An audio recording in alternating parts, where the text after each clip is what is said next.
Well, you hear that song, Jeffrey Gurian's right there, and Colin Quinn is in the house. So good to see you again. What's up, guys? And you come in through the door screaming, "Save it for the air." Save it for the air. I'm real radio pro. He doesn't want to leave anything in the hall. Now, first of all, can we curse on here or anything? Yes, you can. Because I come in. Yeah. This is what's infuriating about Jeff Gurian. Yeah. He tells me this heartfelt thing. We know each other for 100 years. Love him. This whole thing. I walk in. He goes, "Hey, you wearing a coat today, pussy?" I literally... Mean. It's not just mean. It's just, I wanted to kill him. It's the meanest thing I ever said to anybody. I had no idea. I've never heard you talk that way, Jeffrey. I never didn't do. talk that way either, but I said, is this your joking style? Maybe he's nervous. No, I am. I was watching old things of Tough Crowd, and I saw how people talk to each other. And I said, I want to make them feel at home. I wanted to make them feel at home. So I thought I'd greet them. No, I never do that. Jeffrey, no, it doesn't sound like your style. It's not. Is that? You should do a thing called Sensitive Crowd, where it's just a lot of guys being very supportive. Right. Yeah. And everybody winds up in tears at the end, just a big group hug. Right? It's the kind of thing where, like, in our culture, nobody does anything. But if that was Afghanistan, I would have pulled out a giant knife and stabbed him. And everybody said, well, he shouldn't have called you that female body part. I love that you bring it back to culture. Culture saved you today, Jeffrey. You don't even realize that. Tell me it how. was just by this civilized culture that we live in. Oh, that he didn't kill me for saying that. To death. I see William H. Macy downstairs, and it was so funny. Here I am, like, in my hat and coat, and I'm watching William H. Macy. Everyone's making him take all these pictures, after the show, and I could just see him, like, strained, like, smiling, and I was just loving, Schadenfreude, loving watching him having to take pictures with every damn person, even though he was freezing cold. I just wanted to continue. Have you seen his Shameless No, show? I've never seen it. It's every Irish family from every Irish neighborhood.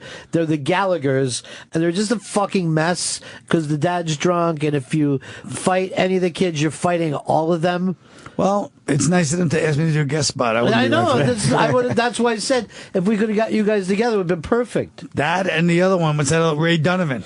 Oh, yeah. Was that Ray a great Donovan show? would be perfect Man, for you. Schreiber? It's ridiculous. Unbelievable. Ray Donovan? Amazing. But here's the thing. You say it's not a great show. It's just going to make them feel worse because they're not It doesn't make me feel worse. It's going to be back this time for him to be on. Let me just say the kind of mentality I have, which I think speaks for a lot of comedians, by the way, is every time I watch a show when I'm not on like that, I never think to myself, oh, my God, I always think to myself, what are they, nuts? How could they have not called me? What losers. Exactly. That's exactly what goes through my head. It's true that these things they're It's perfect. delusions. They're in your wheelhouse, though.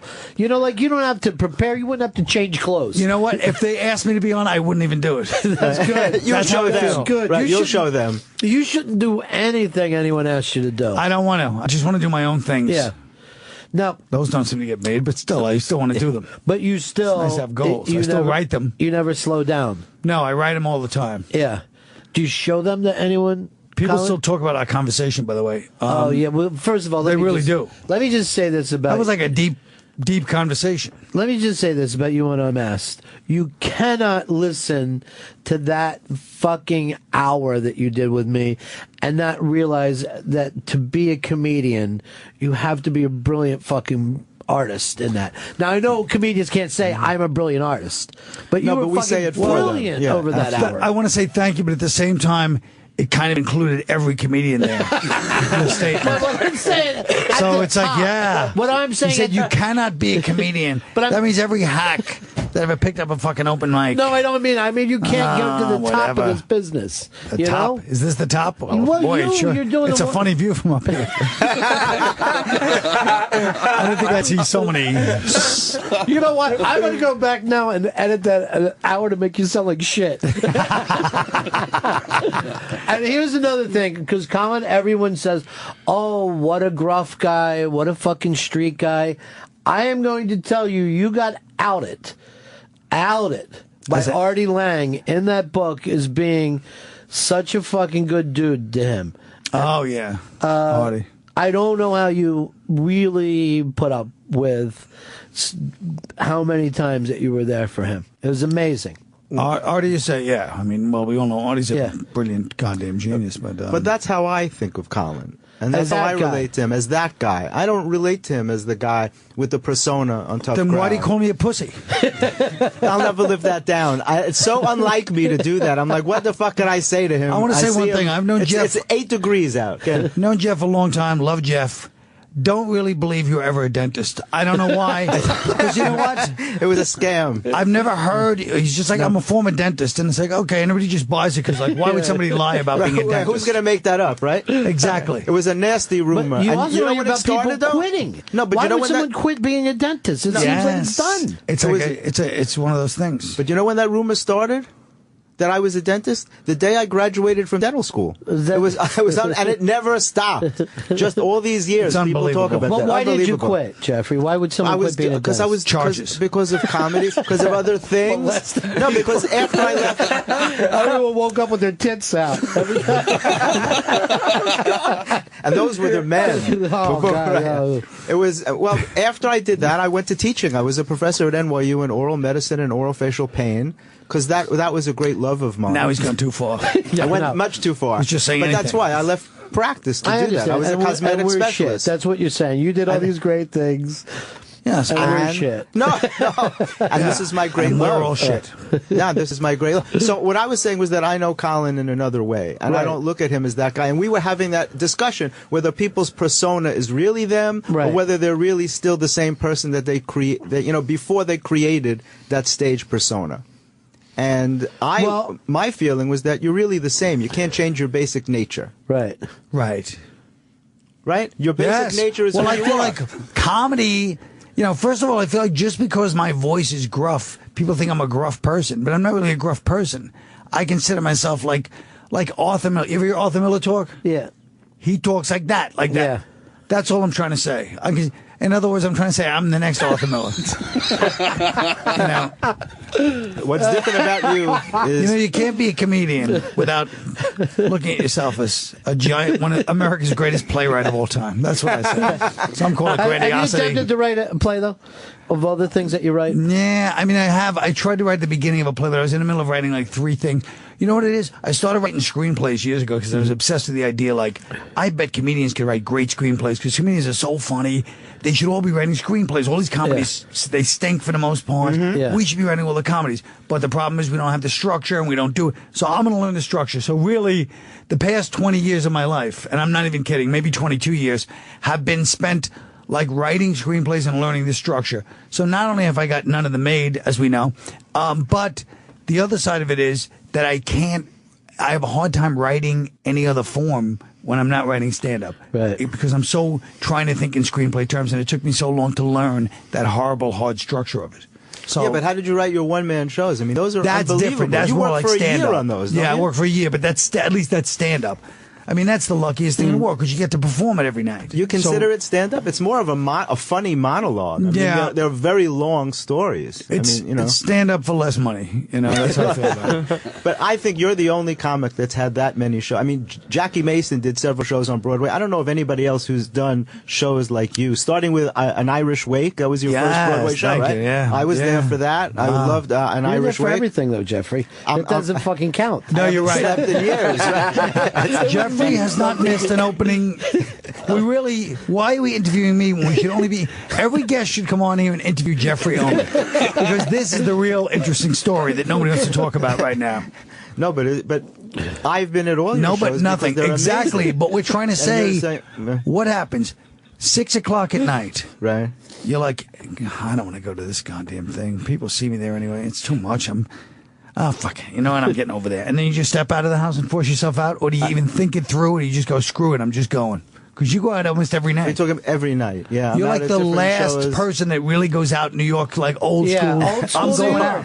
That's right. Parties, events. I need that. You should it's have. Just so much a part of me, man. It's like Regis. What made Regis Philbin so popular was every day he'd come in and he went somewhere the night before. He had a little story about it. But you That's are right. That do. is that old-timey Lanes type thing where New Yorkers could not imagine staying home and watching TV. They would feel like a fucking failure. Right. Yes. But it's fun for me. It doesn't feel like an effort. But it is kind of amazing to do that, and it is kind of the right thing to do. Yeah. When people dream of moving to New York, they're always like, why would you stay? You know, I could stay and watch TV where I live. You know what I mean? In Iowa. Yeah, I can. I get interesting invitations. People are fun to me. I'm what's known as a gregarious isolator.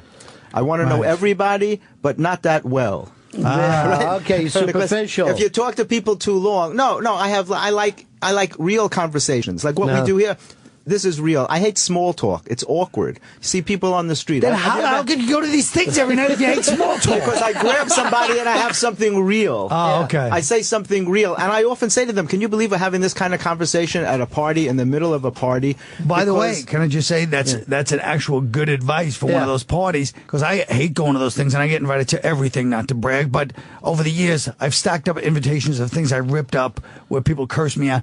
And it's because, like you say, you hate small talk, but at the same time, you can force a real conversation on somebody. Sure. And I do that. And you know, because I hate that social awkwardness. Have you ever had that thing happen where you see somebody in the street, and even if you like the person, you cross the street because you don't want to say something? Fez. Because you don't know what to say. Fez. Sometimes that happens because how many times can you say, how you doing? What's happening? What's up? How's it going? Sure. You don't do that. You get right in, you're talking about molars. I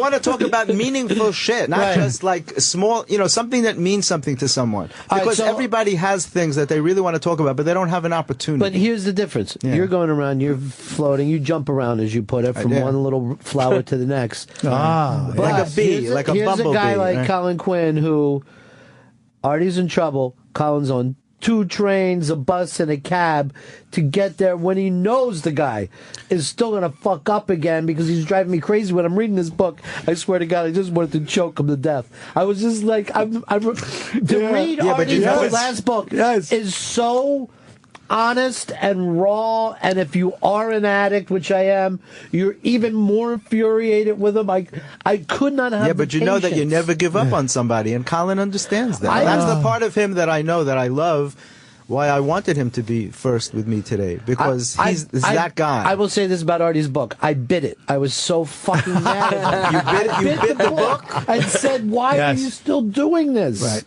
Right. But thank God he's doing well now, right? He's doing good, right? He's doing great, right? Yeah.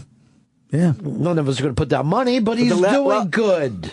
Well, and that's what's important. Yeah. He's got the show. Well, he's still got the show, right? Yeah. After Nick left, he's got the show on his own, right? Well, I passed the show. Anytime I'm in a cab, I pass the show on the way. And I always look. Oh, he still got the show. I see the lights are on. Okay. On Hudson Street, yeah. And is Mike Bichetti still up there with him? Mike Bichetti's still there, coming in from Staten Island every day. That's great. That's so great. You never give up on people, though, when they're out that dark? You can't. But this is the amazing thing. Part of you. No, but some people want to give up on themselves. There's nothing you can do. They give up, But it's very, very hard. But you got to also say to anyone's families out there who has somebody behaving like this, read fucking Artie's book just to see. People can go out way further than you think. There used to be a guy, Dan Vitale, who I'm sure you know. Yeah. And he used to go, and he was a really brilliant comic who, with drugs kicked him right out of the whole thing. And but he used to do that on stage. He goes, people always say the bottom. He goes, you'd be surprised how much give there is at the bottom. It's true. And he was one of those people guys. Stretch out their bottom for many years. It goes a lot lower than you would think. There are certain dudes, they're so low that homeless people are like, we're tired of putting up your shit. That's right. You're not meeting the criteria of being a homeless person. You're so fucked up. No, you see, but that's what's interesting about comedians, because they can come off as very brash and very tough on the outside. But so many of them can become subjected to addiction because they're really sensitive people. But and that's the part that I like. The sensitive, but they have to build up this tough exterior. But I also think I don't like when comedians are like, I'm insecure, I'm shy. I hate when they do that. Because you're standing on stage for an hour a night telling people you're paying. What for? Do you play guitar? No. Do you sing? No. What? You're paying for my mind. So that's not low self-esteem in the sense of, I don't like when it's co-opted by society. In the past 20 years has co-opted low self-esteem. That used to be the person at the party that was embarrassed to say to anybody anything. Mm-hmm. Yeah. Now anyone can claim low self-esteem, and as long as you say you have it, everybody fucking goes along with it. It's a little infuriating. Well, you know what it is? I think everybody has somewhat of a negative self-image. Yes. And it starts when we're kids, because we take information from strangers. People say shit. Kids are cruel. and they give you information, and it's like a million people can tell you that you're great, and one person tells you that you're shit, and you believe that one person.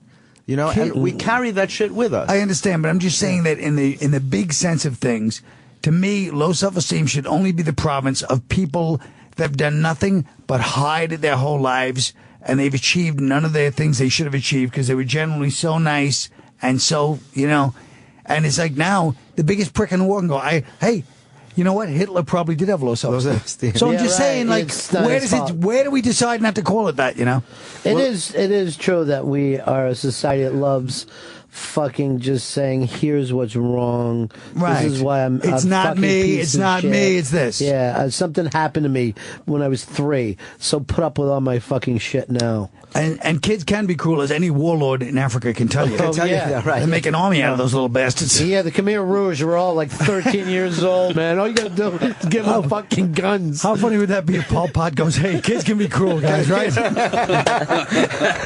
Hey, this guy knows what I'm talking about. That's what he did. It's an intellectual. Pol Pot fucking said kids can be cruel. I'm going to give them automatic weapons and tell them that they all get candy for every head they bring back. Well, here's a thing that's up now. Jay Moore recently just got shamed for doing a fat joke. Right. About Alyssa Milano. Now, I heard about it.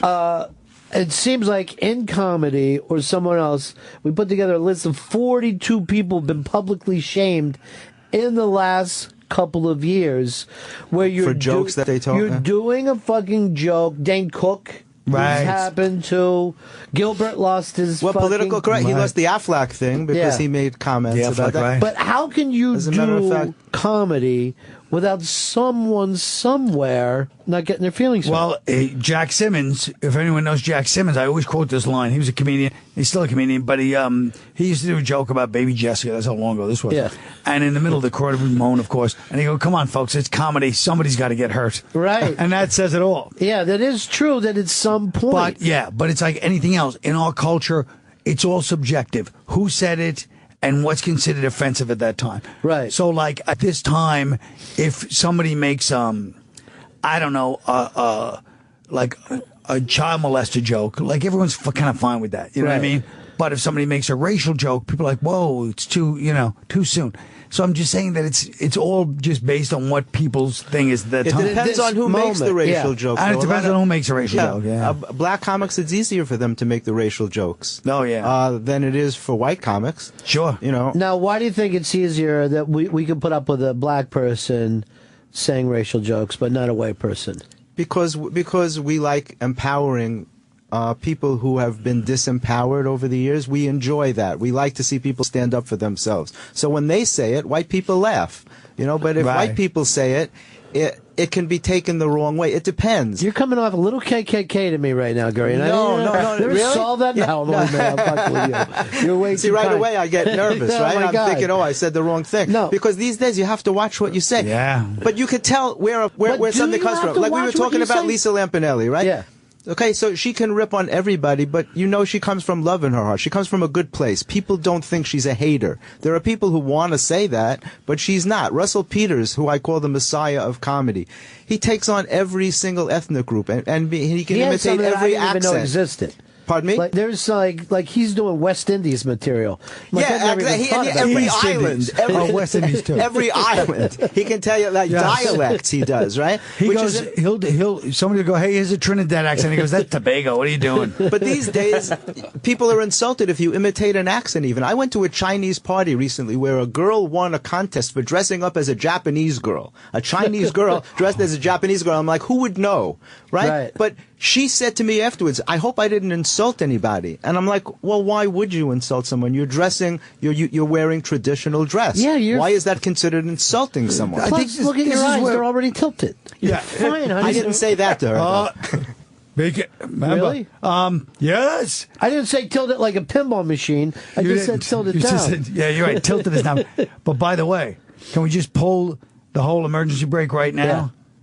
Jeff said, I went to a Chinese party where a girl was dressed like a Japanese girl. Is that a party or is there? No, it was a Chinese. Can we call that? Holiday Wait party. a second! Don't try to get out of this one. I just picture a giant escort affair.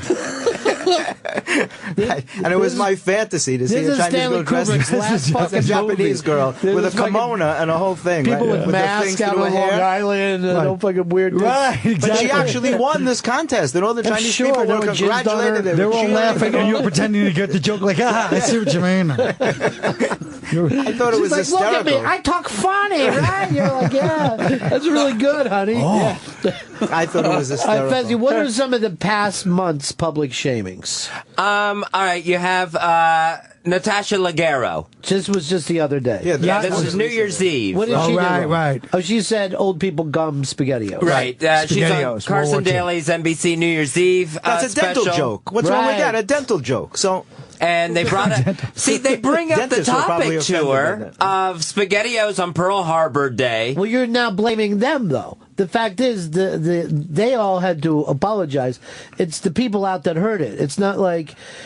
Again, can you talk about things without everyone getting so fucking mad? And the internet, I think, makes it too easy for... Like, I'm sure people would watch Carson, like, in the 60s and 70s, and go, what a dick Carson is. But they didn't have other people to fucking join up with together. There was no social media in those days, so you couldn't attack people by the millions. And bitch at his commercial people, you know? That's right. I'm sure that people watch Carson when he's going too far with this. That's right. Social media... Did you hear what Carson said? No, I fell asleep. No, you should have heard it. It was really... Social media changed everything. Yes, that's why Colin argues with people on Twitter. Do you? You actually take people on Twitter. No, he makes up things that he says he cares about. Yes. He's passionate. I'm very passionate. It's like Rodney Dangerfield going back to school. He seems to really care about what? I have no idea. But he seems to really care. Give me another one, Fez. You also have Jay Moore, who just got called the Fat Shamer. MSNBC's Melissa Harris Perry did a joke about Mitt Romney's family Christmas picture, where he's holding his adopted black grandson on his lap, makes the joke of this is the Republicans' idea of diversity. Right. And she has... It's kind of a cute joke, though. Yeah. You know? But the thing is, now they're saying, oh, don't attack the kids, but why would you, if you're so sensitive about the kids, why put out pictures of your children? You know? Why even put them like, here's our black baby? Well, I mean, if you can't put up you're destroying Facebook's last remaining hope. All it is pictures of everyone's kids. Right? Exactly. So, speaking of all this kind of stuff, Tough Crowd went off the air in 2004. How did that affect you, being on a show every day where comics ripped each other constantly and made comments about each other on a personal note? How did that affect you? You were the host of that show, and guys went crazy on each other, making all kinds of comments. How did what affect me? The show or the fact that it's been gone for 9.5 years, as you just pointed out? That was it destroyed me, Jeff. Is that what you want to hear? Is that really I think that show Have I should come worked back. since? No, I think that show... Is there any chance that show could come back, by the way? Because I think it would be great. I mean, in today's climate, the first day would be worth it because the internet would be a buzz. I mean, something said every day on that show was so... I know, Patrice and Nick, when they would go at it would be amazing. Geraldo, everybody. I miss Patrice and Geraldo. Both of them. Patrice. I mean, amazing, yeah. Unbelievable. No, yeah. I mean, I would love that show to come back. Of course, I would do it in 2 seconds. You know, let's face it. But how did it affect you on a personal level, being surrounded by that every day, knowing who I think you are as a... Well, I mean, I set it up so that would happen, yeah. So, I mean, it didn't affect... I mean, it affected me positively, but... So antagonism doesn't bother you? No, I made it like that. You're cool you don't think all those guys loved each other, Jeffrey? I mean, I know they did. You can't really make fun of people, except there were times when people had real arguments. Like they had real Dennis arguments. Leary came in on with Geraldo. No, I mean, it's like, I mean, I set it up so it would be, I mean, I wanted it to be like that. Confrontational. I mean, yeah. So you could have been a lawyer then? I could have easily, yeah. I mean, I could have, but I mean, of course, when they insult you, anybody, you can't pretend it doesn't bother you when people trash you, but it's just part. You have to take it because you give it that dish out. But it still does bother you. Of course it does. Yeah. I'm like, ha ha ha. When I was talking to you during that Unmasked, which, by the way, you were the only brilliant comedian that's ever done it. It was so fucking great. You can't have done it. He's a fucking genius wordsmith. He is. This guy. He deconstructs. The thing is, I went back and watched some of those episodes before, and even the time that it was off to now, I'm sitting there going, how did this ever get on TV, dude? Yeah. This was so I'm not bothered by things, but I know what happens with the general public now. It was, it did bother a lot. I feel like that's one of the reasons it was gone. Yeah. Was because I think it offended the wrong mentality of people in power in showbiz. But it was on for 2 years. I know, but I'm just saying they didn't expect it to go the way it went. So, I mean, but it was like a year and a half before I got the word that it was not going to be around much longer. Right. Were there comics that were afraid to come on? Yeah, and I don't blame them. In retrospect, it could have been more. It could have been a more welcoming atmosphere for certain comics. Yeah. Like, I mean, Stupid Patrice. I mean, he's just an obstreperous human being, and and DePaulo is, he's not going to reach out to anyone and go, hey, let's make this comfortable for you. I feel See, now, I knew Patrice in a different way, too. We used to do the Black Phillip show together, and I saw a whole different side of him. That may have been a side of him. Well, I understand that, but it's about a sliver. It's about a 10% side of him. 90% of his it was obstreperous, mean, ornery. That's the way to describe him. He's not a gentle soul. No, and what was interesting was when we had a dynamic, he was that. And Vaughn even told me, his wife, she said, we had this interesting bond, and he never snapped on me, not even once, and I never did that with him. So it's very interesting that he had that side of him, but you wouldn't know it Jeffy, when you watch this is your Tough way Crowd. of saying you're better than everybody Absolutely else. Yes, not. it really is. It's fascinating to me. You're Good point, It's Ron. fascinating. It's No, but it's fascinating to me because I love Patrice for that, because he had a real duality about him. Yeah. We're gonna let you say that, but during your running the show, if you ever say that about another guest, that's gonna be it. That's it for me. Okay, I'll never say that again. You get one to say you brought up to the sweet side. I was talking about Patrice yesterday, and one of the funniest things ever was he'd just be in front of the audience doing his stuff, and he'd just go like this. Right. He would just give that disgust, and he was disgusted with them, himself, life. It was like a Biggie Smalls noise. Funny, yeah. like Notorious B.I.G. Colin Quinn, you're doing the long story short, touring around the country. No, Ron, I'm doing my new show, Unconstitutional. Why do I have this in front of me then? I'm just going to ask Unconstitutional is amazing. Why does he have that? Why do I have this? That shouldn't be there. Well, there we go. Did you bring that in Montreal? Unconstitutional. Well put.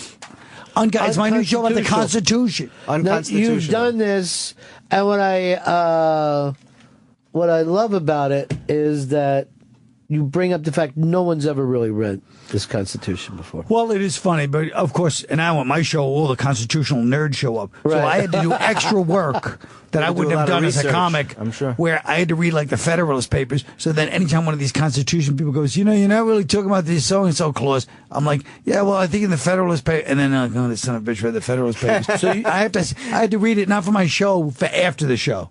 So they're really like geeks to this stuff. There's a lot of people. That's why I get into the Constitution, because it's the one document everybody respects, no matter who it is. Yeah. Everybody respects it. Yeah. And it's an amazing show. It's weird. You did it in Montreal last summer. Isn't that where you broke it in? No. I did it. I did it all summer before that. The summer before that, but in Montreal, it was amazing. And he was the keynote speaker in Montreal this past year, which he downplays because he's a humble dude. But that's a huge honor to be the keynote speaker, the welcoming speaker to everybody. Sure, the welcome wagon. And stupid Todd Glass almost ruined my whole vibe. What did he do? I didn't see. What did he do? Todd Glass, who I know for a long time and loved Todd Glass, or at least I loved Todd Glass. Yeah. Now he goes. Beforehand I saw him and he's like, hey, I'll heckle you. I was like, ha ha ha, yeah, Todd. Even that was kind of a dick remark, but I let it slide, And then I get up there and I hear from the corner like, somebody said something when I'm making the keynote speech. It's like a semi-serious. It's a real funny, serious thing. But it's like I'm talking about a comedian. So I go, hey, shut your fuck. Like I thought it was some young upstart comedian. Right. I didn't know who it was.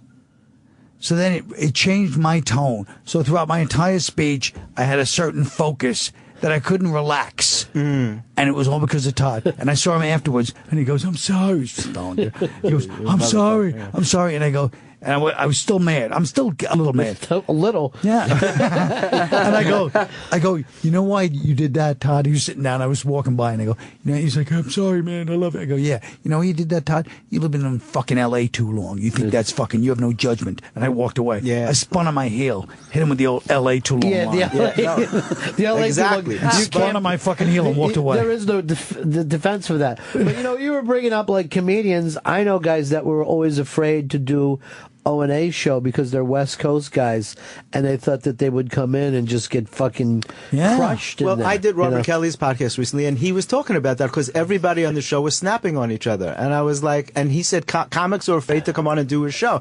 And it's not necessary to do that. You don't have to create that kind of a vibe unless that's what you want. But he said he didn't want people to be afraid to come on and do the show because of what other people were going to say about them. Right. So you wanted that, and that I was just always curious about that. If that was crowd? the vibe, yeah. If that was, I mean, I wanted to go. Honestly, I guess when I look back, I would have tried to control it more. But my whole thing was like, I can't control the other comics. They have to say what they want to say.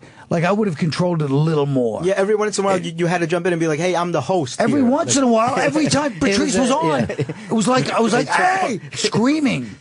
They took over the show. But when he did the keynote speech, one of the things that struck people was the honesty that Colin brought to it. He talked about, just because you get a TV show doesn't guarantee you a successful career. You could be up one day and down the next. He talked a lot about fear, about real shit that people don't ordinarily address. That's right. And first of all, by the way, when Jeff said up one day, down the next, he was pointing at me the whole time. Second, for you listeners. But no, it's true. It's that fear. It's all real stuff. Well, it's supposed to be inside.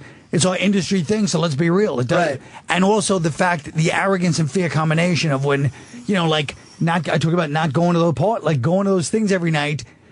The smartest move you could make to be in comedy, in showbiz in general, is to show up at these fucking things every night. Is to be visible. Show up and be there, even if you're there for 15 minutes. And I was always like, fuck that. But part of me was like, fuck that, because I just didn't want to make small talk. And the other part was, because it is scary to go uncomfortably into a new situation like that and not be in charge. When you're doing comedy, you're in charge. You're in charge, yeah. You are in charge. But you know what it kills me, too, with comics, is like, it doesn't matter how many appearances you ever had to compare that to a guy who had a fucking TV show that still just runs and reruns. Like, David Brenner did more fucking TV than anyone. But because he didn't have a sitcom, you know what I mean? Right. He still has to bang it out every time he goes out. He did the Tonight Show probably a zillion times, maybe more. You know right, exactly. And then he's got to go still going around and tell people, no, I'm David Brenner. Right. What are Good you point. fucking kidding me? You're right. Even Robert Klein to a certain extent. Robert Klein, probably outside of New York. Right. You have to explain to people who Robert Klein is. Yeah. No, you're right. That's a good point. I can't stop my leg. We know, Robert, but we want you to sit down. We know your leg won't fucking stop.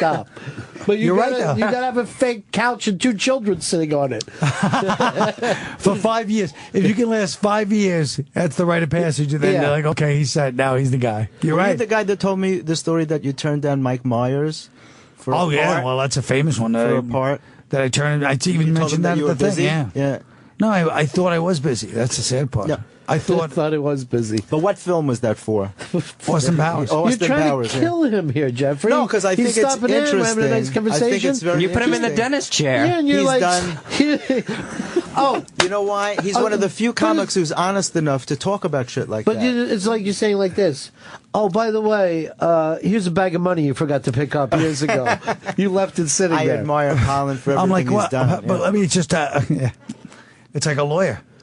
It's like, so isn't it true that you turned down the Myers? But that was before. No, you can't say it like that. You have to say it and then move on. But that was before you turned down the Myers part.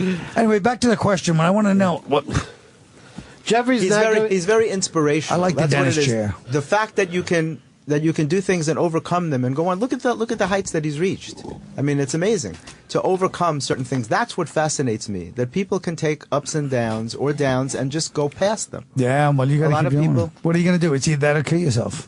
Exactly. So that's always an option. That's the only other choice. That's always an option.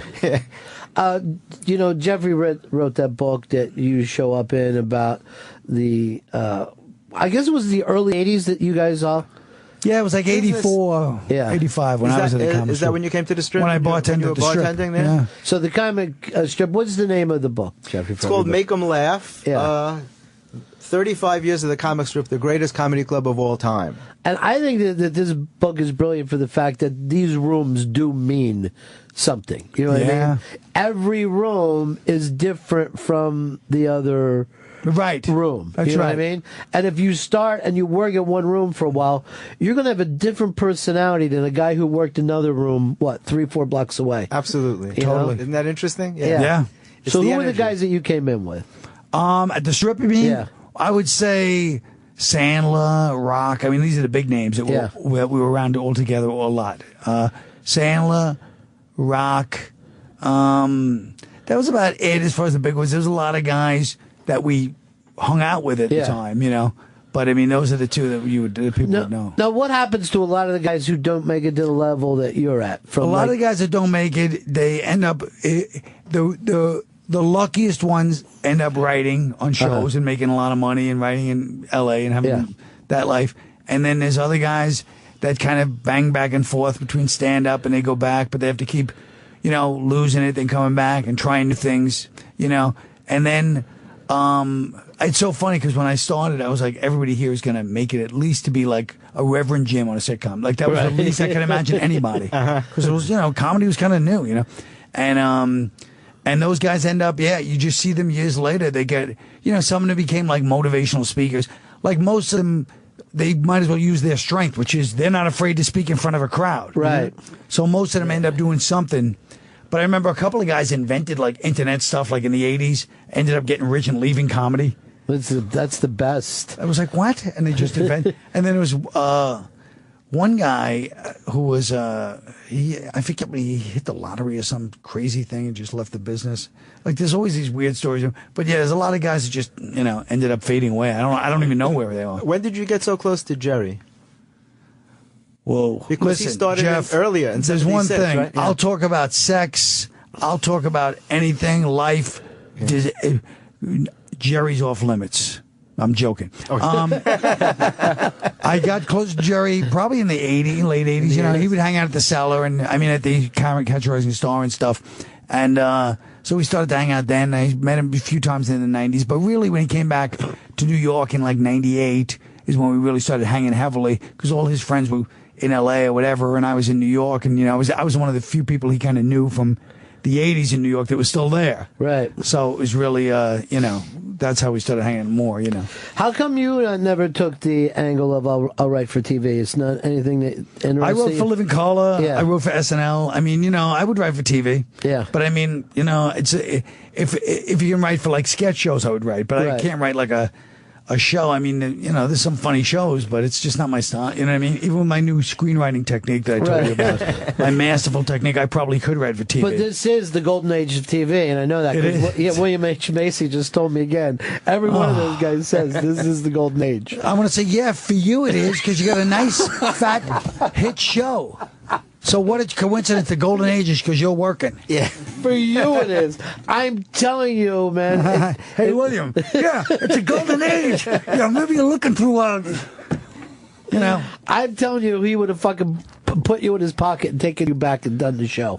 We should have just had you in 5 minutes earlier. What's his name on the show? I could have been his cousin. Hey, listen, Joey. Gallagher's. Listen, Gallagher. Yeah. Have you forgot the family? I want to play. What I'd like to play is one of the Tinkers from Ireland. You ever see those fighting the knuckles? I'll tell you this, Bill. I'll fight you in Longford.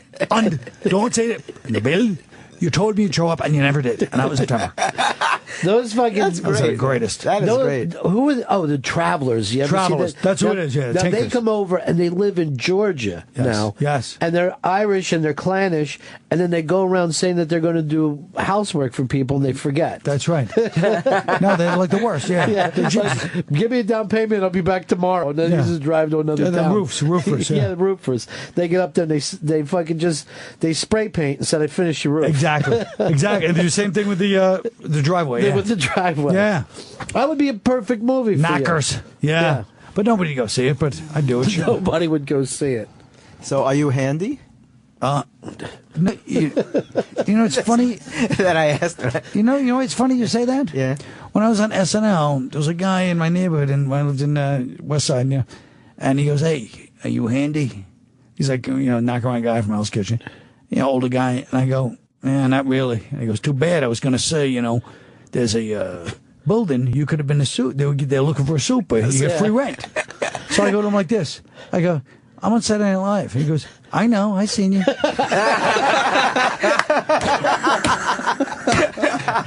That's so funny you said that. That's the fucking best story ever. It's great. You know, seriously, you know, you're on the what, 1 hour a week? Yeah. Here's a You chance got to get free time? rent. Yeah.